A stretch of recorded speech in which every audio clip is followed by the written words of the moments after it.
কাজের বাজার ইউটিউব চ্যানেলে আপনাদের সবাইকে স্বাগত জানাই। আশা করি আপনারা সবাই আছেন ভালো। আজকে আমি আপনাদের যেটা দেখাবো সেটা হলো কিভাবে ওয়েস্ট বেঙ্গল পঞ্চায়েত রিক্রুটমেন্টের জন্য কোন ওয়েবসাইটটা থেকে অ্যাপ্লাই করতে হয় সেই ওয়েবসাইটটা আমি আপনাদের দেখাবো। সেটা কিভাবে কি করে, কোথা দিয়ে কি করতে হয় সেটা আমি আপনাদের কাছে একটু দেখাবো। সেটা আপনি একটু নজরে রাখুন কি করছি। তো ওয়েস্ট বেঙ্গল পঞ্চায়েত রিক্রুটমেন্ট আপনারা জানেন, যেটা খুব শীঘ্রই আসতে চলেছে। সেটার জন্য আপনি আপনার জন্য মানে যেখান থেকেও অ্যাপ্লাইটা করবেন তার জন্য আপনি ধরুন মোবাইলে গুগলে সার্চ করবেন ওয়েস্ট বেঙ্গল পঞ্চায়েত রিক্রুটমেন্ট। ঠিক আছে, এইটুকু লিখলেই হবে, আর কিছু বেশি কিছু লেখার দরকার নেই। ওয়েস্ট বেঙ্গল পঞ্চায়েত রিক্রুটমেন্ট বলে সার্চ করবেন। প্রথমেই দেখুন আপনাদের যেই ওয়েবসাইটটা আসছে না, wbprms.in, আপনি এখান থেকে এটাকে অ্যাপ্লাই করবেন। তো আমি প্রথমেই বলে রাখি এই ওয়েবসাইটটার এখনও কাজ চলছে। এখানে হয়তো আপনারা সেরকমভাবে কিছু পাবেন না। আমি এটাকে খুলেই দেখিয়ে দিচ্ছি। এটা ক্লিক করলাম। দেখুন সবার প্রথমেই এখানে একটা বিশেষ নির্দেশিকা বলে একটা ঘোষণা এসছে। এটা দেখুন কি লেখা আছে, বর্তমানে এই পোর্টালে শুধুমাত্র রেজিস্ট্রেশন ও প্রোফাইল সম্পন্ন করার প্রক্রিয়া চলছে।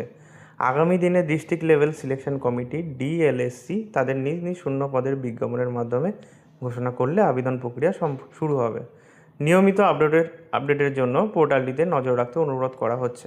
সুতরাং আপনারা জেনেই গেলেন যে পোর্টালে এখনও কাজ চলছে এবং আপনাদের প্রতিদিন আপনাদের এসে এসে প্রায় দেখুন কিছু তো করার নেই, আপনাদের একটা সরকারি চাকরি পাওয়া তো মুখের কথা নয়। তো সেই ক্ষেত্রে আপনাদের প্রতিদিন এসেই জিনিসটাকে প্রতিদিন দেখতে হবে, ওয়েবসাইটটাকে দেখতে হবে। সুতরাং আপনি এটা যদি স্কিপ ফর হোম করে দেন, স্কিপ টু হোম করে দেন, তাহলে এটা মেন ওয়েবসাইটে চলে আসবে। এখানে সব লেখা আছে West Bengal panchayat recruitment management system. এখানে সব কিছু আছে। এখানে select by job search by post আছে, বাই কোয়ালিফিকেশান আছে, বাই ডিস্ট্রিক্ট আছে, কিন্তু এগুলো কোনোটাই কাজ করবে না। আমি দেখিয়ে দিচ্ছি তাও। ধরুন কাউন্সিলর পঞ্চায়েত সমিতি, এটা সার্চ করলাম, নো ডেটা ফাউন্ড। ওকে, তো এখন কিছুই কাজ হবে না যেহেতু পোর্টালটার কাজ চলছে। এর মধ্যেই হয়তো কিছু দিনের মধ্যে, একটু ওয়েট করুন, কিছু দিনের মধ্যেই হয়তো সব কিছু চলে আসবে। ওকে, তো এই ওয়েবসাইটের মাধ্যমে আপনারা সমস্ত কিছু রেজিস্ট্রেশন অ্যাপ্লাই সব এই পোর্টালটার মাধ্যমেই হবে।